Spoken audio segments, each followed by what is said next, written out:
శివ చౌహాన్ మంగ్లీ గారి బ్రదర్ని. గత 30 రోజులుగా ఏదైతే మా పైన ఆరోపణలు వస్తున్నాయో దాని గురించి మాట్లాడడానికి వచ్చిన ఈరోజు. ప్రతి సంవత్సరం సీతారాముల వారి కళ్యాణం కావచ్చు, ఏదైనా కూడా మేము కట్టించిన ఆంజనేయ స్వామి దేవాలయం ఏదైతే ఉందో దాని పరంగా నేను ఎవ్రీ ఇయర్ 1 మంత్ ముందే వెళ్ళి నేను టెంపుల్స్ విజిట్ చేయడం జరుగుతుంది.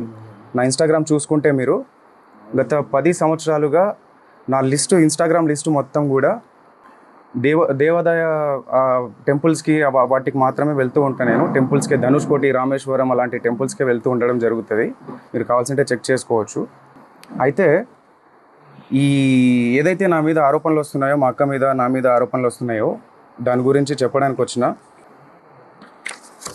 ఈ ఫోటో గురించి చాలామందికి చాలా డౌట్లు రకరకాలుగా వస్తున్నాయి. మా మీద నింద మోపడానికి చాలా కుట్ర పన్నుతున్నారు. అది ఎవరున్నారు దీని వెనకాల ఏంటి అనేది ఇంతవరకు మాకు కూడా అర్థం కాని పరిస్థితిలో ఉన్నాం మేము. ఇది కలిసింది ఒక ఎమ్మెల్యే ప్రోగ్రాంలో భాగంగా మమ్మల్ని ఇన్వైట్ చేసిన తర్వాత, ఆ ప్రోగ్రామ్ని అటెండ్ అయిన తర్వాత ఎవరైతే మధు వచ్చిండో దానికి సంబంధించిన ఫోటో ఇది వచ్చి తీసుకెళ్ళడం జరిగింది. దీనికి ముందు మా సిస్టర్ ఎవరైతే మంగ్లీ గారు ఉన్నారో ఆమె పరిచయం ఎలా స్టార్ట్ అయిందో చెప్తా ఈరోజు. ఆమె ఏప్రిల్ ఎండింగ్లో ఒక తబలారస ఒక పబ్ ఏదైతే ఒక పబ్ ఉందో ఆ పబ్లో ప్రోగ్రామ్ చేస్తుండగా ఈ హేమాకాంత్ రెడ్డి సంబంధించిన వాళ్ళు ఎవరైతే మధు రామావత్ అండ్ మన అభిషేక్ అనే పర్సన్స్ ఒక ఇద్దరు వాళ్ళతో పాటు ఉన్న వాళ్ళిద్దరూ వచ్చి అక్కడిని అప్రోచ్ అవ్వడం జరిగింది. సో ఏదైతే తీజ్ ఫెస్టివల్ కోసం అని చెప్పేసి అప్రోచ్ అయ్యారు మాకు. నేను ఆ ప్రోగ్రామ్కి అటెండ్ అవ్వలేదు, మా అక్కకు మాత్రమే అప్రోచ్ అయ్యారు వీళ్ళు. సో తీజ్ ఫెస్టివల్ కోసం అని చెప్పేసి వాళ్ళు రావడంతో మా అక్కని అడగడంతో నా నంబర్ ఇవ్వడం జరిగింది ఆమె. మా బ్రదర్ ఏదైనా కూడా మా బ్రదరే హ్యాండిల్ చేస్తాడు, మా బ్రదరే దీని గురించి మొత్తం మాట్లాడతాడు, ప్రోగ్రామ్స్ గురించి మొత్తం మా బ్రదర్కి కాంటాక్ట్ అవ్వండి అన్న విషయంలో నా నంబర్ ఇవ్వడం జరిగింది. నెక్స్ట్ 1-2 డేస్ తర్వాత కాల్ చేసి, అన్న ఇది పరిస్థితి, అక్క దగ్గర నంబర్ తీసుకున్నామని చెప్పేసి వీళ్ళు నన్ను కాల్ చేసి ఇట్లా అడిగారు. తీజ్ ఫెస్టివల్ ఉందన్న, మంత్స్ ఉంది కదా, దానికి ఇంకా టైం ఉంది, ఆ టైం తర్వాత అప్పుడు చూద్దాంలేండి, కొన్ని ఇంపార్టెంట్ కాల్స్ వస్తుంటాయి, మీటింగ్స్ ఉంటాయి, సో వాటికి వెళ్ళాల్సి వస్తుందని చెప్పేసి నేను చెప్పడం జరిగింది. సో దాని తర్వాత ఈ ప్రోగ్రామ్ రావడంతో ఆ ఎమ్మెల్యే ప్రోగ్రామ్ అయిపోయిన తర్వాత, అన్న ఈ ఎమ్మెల్యే ప్రోగ్రాము మా ఈవెంట్ మా విలేజ్ పక్కనే ఉంటుంది, సో ఆ విలేజ్ పక్కనే మా విలేజ్ ఉంది కాబట్టి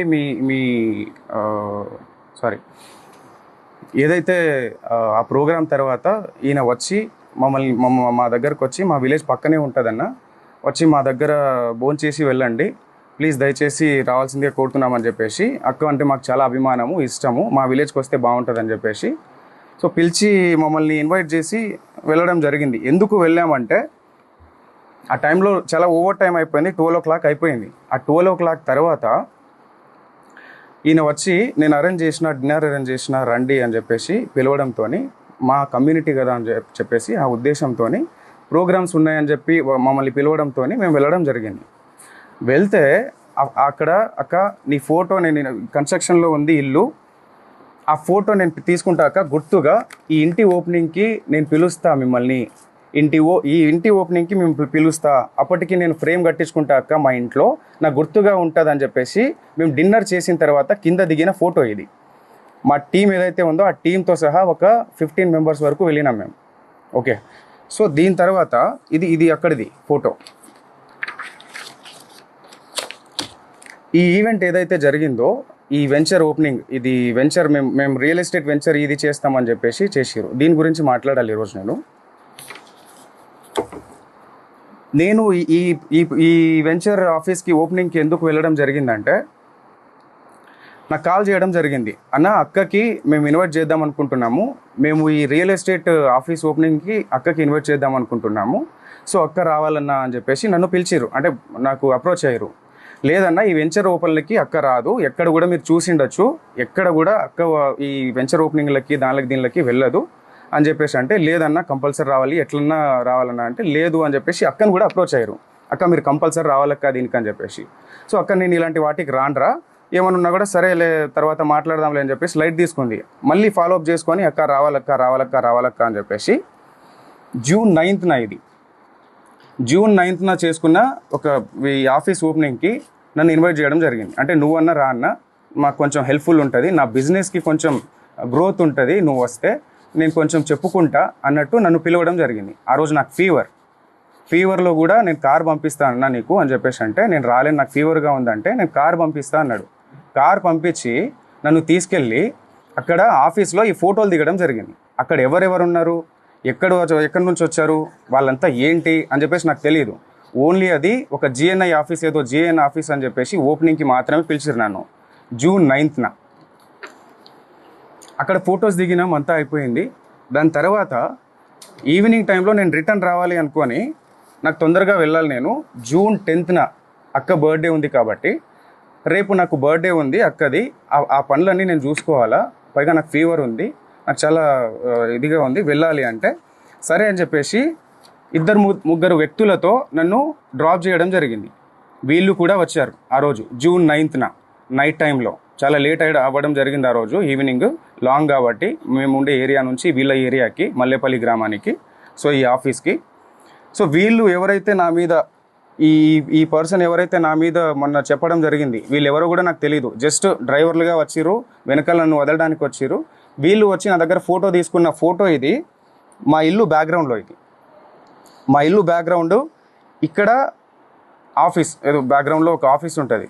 సో ఇంటి దగ్గర దిగిన ఫోటోని ఈరోజు ఇన్ని లక్షలు ఇచ్చాము, అన్ని లక్షలు ఇచ్చాము అని చెప్పేసి అబద్ధాల ప్రచారం చేస్తున్నారు ఈరోజు. సో దయచేసి గమనించాలి మీరు, ఇది అక్కడ జరిగిన విషయం. దాని తర్వాత మేలో ఏదైతే ఎమ్మెల్యే ఫంక్షన్ తర్వాత మేలో మేము ఆ ఇంటికి వెళ్ళి వచ్చిన తర్వాత ఒక 10-15 డేస్ తర్వాత నాకు కాల్ చేసి, అన్న ఆఫీస్ ఓపెనింగ్ అని చెప్పేసి ఏదైతే చెప్పిండో ఆయన, ఆఫీస్ ఓపెనింగ్కి వెళ్ళడం జరిగింది నేను. ఓకే, ఆఫీస్ ఓపెనింగ్కి వెళ్ళక ముందే నాకు ఆఫీస్ వెంచర్ ఇట్లా మేము ఇది చేస్తున్నామన్నా, మాకు రియల్ ఎస్టేట్ ఆఫీస్ ఇట్లా పెట్టాలనుకుంటున్నాము, సిటీలో పెట్టాలనుకుంటున్నాము, సిటీలో ప్లస్ మేము మల్లేపల్లి దీంట్లో కూడా పెట్టాము, దానికి కంపల్సరీ అక్కని ఇన్వైట్ చేస్తామని చెప్పేసి ఏదైతే ఈ ఆఫీస్కి నన్ను ఇన్వైట్ చేసిరో దానికి ముందే విషయం ఎక్కడ వీళ్ళ పరిచయం మాకు గట్టిగా ఏర్పడింది ఎక్కడ అంటే, ఈ ఆఫీస్కి ముందు నాతో మాట్లాడేటప్పుడు, అన్న ఆఫీస్ వెంచర్ ఓపెనింగ్ అని చెప్పేసి మేము ఆ సంబంధించిన ఈ ఏదైతే ఆఫీస్ ఉందో రియల్ ఎస్టేట్ ఆఫీసు, ఇదే ఆఫీసు హైదరాబాద్లో కూడా ఓపెన్ చేద్దాం అనుకుంటున్నామని చెప్పేసి ముందే చెప్పారు నాకు. దీనికి రావాలి మీ అక్క, లేదంటే అక్కడ హైదరాబాద్లో అన్న రావాలి అని చెప్పేసి అన్నారు. సో అలా అనడంతో నేను మా ఆఫీస్ ఏదైతే ఆఫీస్ పర్పస్ పెట్టుకుంటామన్న దాని మీద వాసవి అని చెప్పేసి మా ఫ్లాట్ ఉంటుంది, ఆ ఫ్లాట్ని అమ్మడానికి అని చెప్పేసి మేము ఎప్పటి నుంచో సేల్లో పెట్టినాం, అది 1 year బిఫోర్. సో వీళ్ళు ఏంటి ఆఫీస్ పర్పస్ మాకు కావాలి అని చెప్పేసి వెతుకుతున్నారు కదా అన్న ఉద్దేశంతో మేము ఒకసారి ఫ్లాట్ చూడండి, మీకు నచ్చితే తీసుకోండి అని చెప్పడం జరిగింది. ఓకే, సో దాని తర్వాత చూస్తామన్నా అని చెప్పేసి వచ్చి విజిట్ చేసిన తర్వాత మే 25th 26th మే 25th వీళ్ళు ఎమ్మెల్యే పార్టీ తర్వాత వీళ్ళు వచ్చి నన్ను అప్రోచ్ అయ్యి ఇది అన్న పరిస్థితి అని చెప్పేసి మాట్లాడడం జరిగింది. ఫ్లాట్ చూపించిన తర్వాత చూసుకున్న తర్వాత మాకు నచ్చిందన్న తీసుకుంటామని చెప్పేసి ఆ రోజు మే 25th కావచ్చు 6th కావచ్చు, డేట్ ప్రాపర్గా తెలియదు నాకు. సో ఆ టైంలో వీళ్ళు వచ్చి మీ ఫ్లాట్ తీసుకుంటామని చెప్పేసి సమ్ అమౌంట్ అడ్వాన్స్గా మాకు పంపించడం జరిగింది.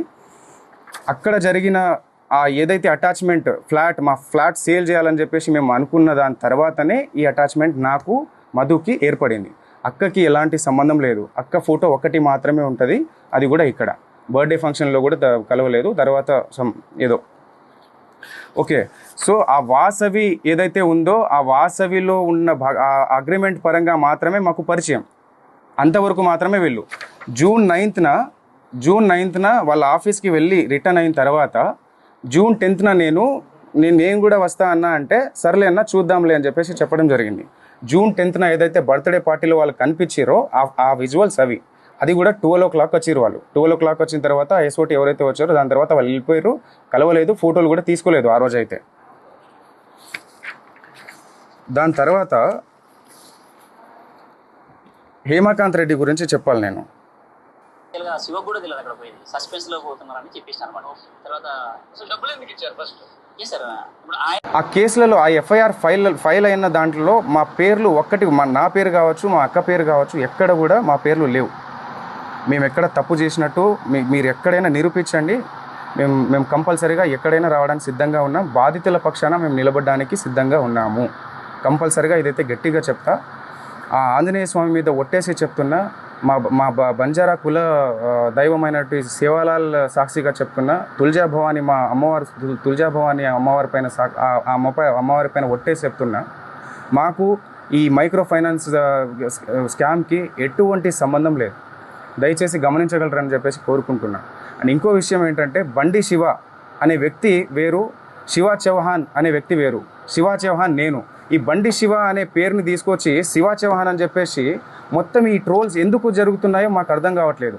ప్రతి వీడియో పోయినా మా అక్క ఫోటో పెట్టి ఇది చేస్తున్నారు. ప్రధాన నిందితున్న నేనని చెప్పేసి వచ్చిన ఆరోపణ ఏదైతే ఉందో ఈరోజు మంగ్లీ పైన అటాక్గా మారిపోయింది. దీని వెనకాల ఎవరున్నారు ఏంటి అని చెప్పేసి వాస్తవాలు ముందు అది తెలియాల్సిన విషయం. అది డిపార్ట్మెంట్ ముందు పెడుతుంది. ప్రతి ఒక్కరిని శిక్షించాలి, బాధితులకి న్యాయం జరగాలని చెప్పేసి కోరుకుంటున్నాను.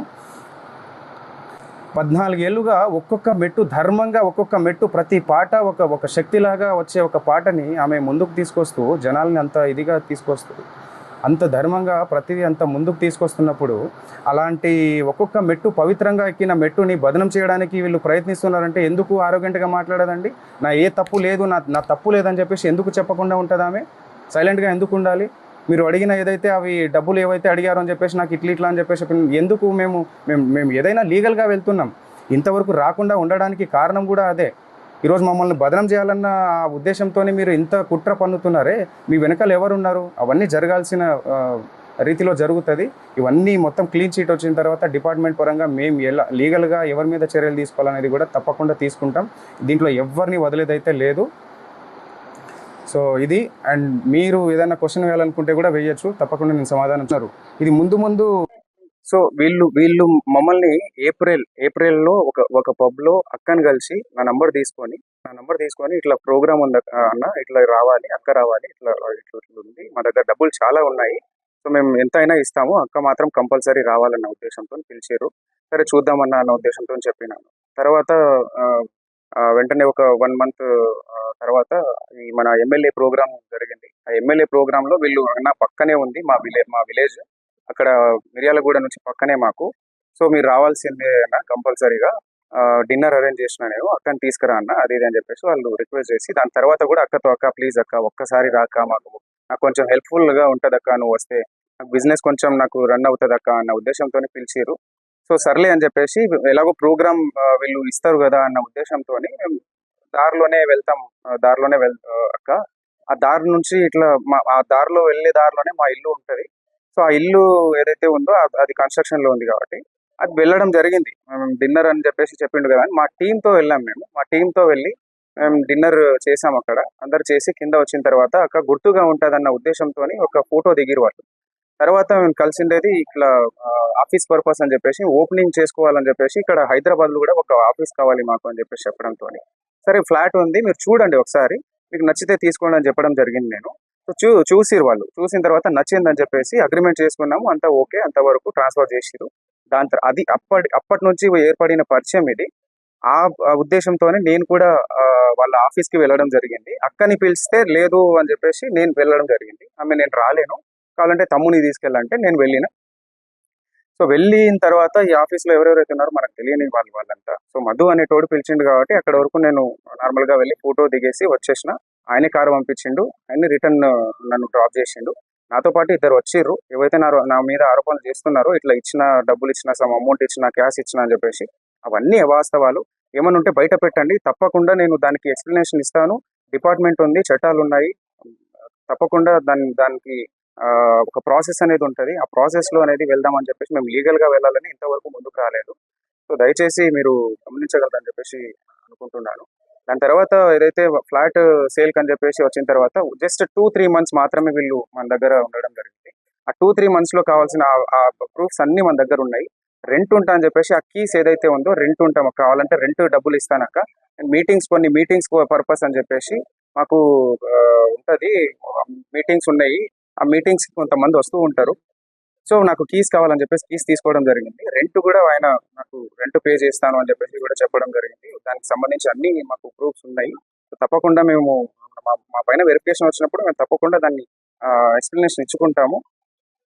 సో ఇంకో విషయం ఏంటంటే వీళ్ళు వీళ్ళు ఎవరైతే ఉన్నారో హేమాకాంత్ రెడ్డి వాళ్ళు ఎవరైతే నా ప్రమేయం లేకుండా మా మా ఊరికి వచ్చి నన్ను తీసుకెళ్ళి అదంతా ఫ్యాక్టరీ కావచ్చు, ఆ టెంపుల్కి నేను వెళ్ళే టెంపుల్ దారిలో నేను వెళ్తున్నా కదా, ఎలాగో మేము తీసుకెళ్తామని చెప్పేసి ఫ్యాక్టరీ కోసం వచ్చి ఫ్యాక్టరీని చూపించి నేను టెంపుల్ చూసేసినాము, దాని తర్వాత మైనింగ్ ఏదైతే ఉందో ఆ బెతంచెర్లలో మైనింగ్ కూడా చూపించారు వీళ్ళు. సో దాంతో ఫోటో తీసుకున్నారు వాళ్ళు. మా మా పేర్లు కూడా ఎక్కడ వాడి డబ్బులు తీసుకున్నది కూడా మీరు రమాకాంత్ రెడ్డి చెప్పినట్టుగా ఎక్కడ కూడా తీసుకున్నట్టు లేదు. అంటే వాళ్ళకి ముందే మేము డబ్బులు ఇచ్చేసినామంటారు.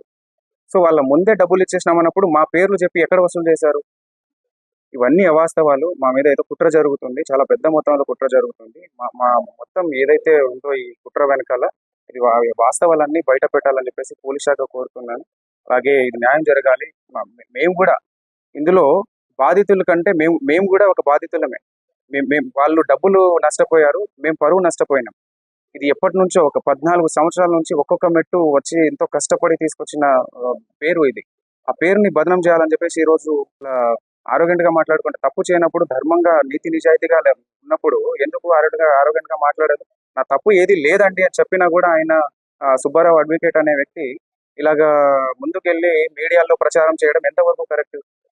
ఇది ఎంతవరకు కరెక్ట్?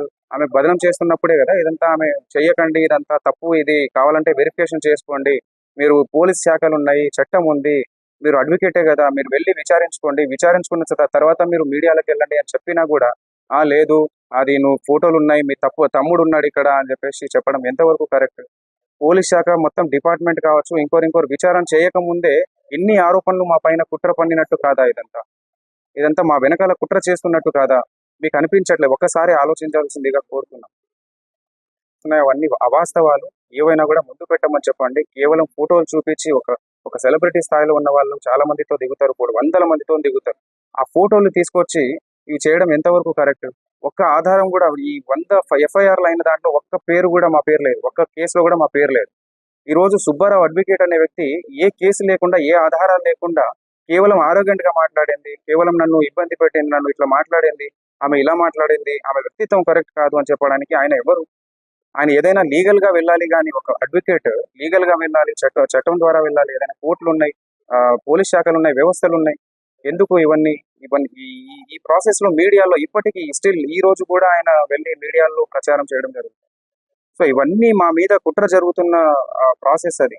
సో ఇది జనాలు గుర్తించాల్సిందిగా కోరుతున్నాము. దయచేసి మీడియా మిత్రులు కూడా నేను చెప్పడం ఒకటే, అందరికీ మీరు మీరే వాస్తవాలు మీరే బయట పెట్టాలి. సో ఇది కంపల్సరీగా ఇది అయిపోయిన తర్వాత, క్లీన్ షీట్ వచ్చిన తర్వాత, మా తప్పు ఏది లేదు అని చెప్పేసి తెలిసిన తర్వాత దీని మీద తప్పకుండా యాక్షన్ తీసుకుంటాం. ఎవరెవరైతే మా పేరుని నష్టం కలిగించారో తప్పకుండా మేము దానిపైన చర్యలు తీసుకుంటాం.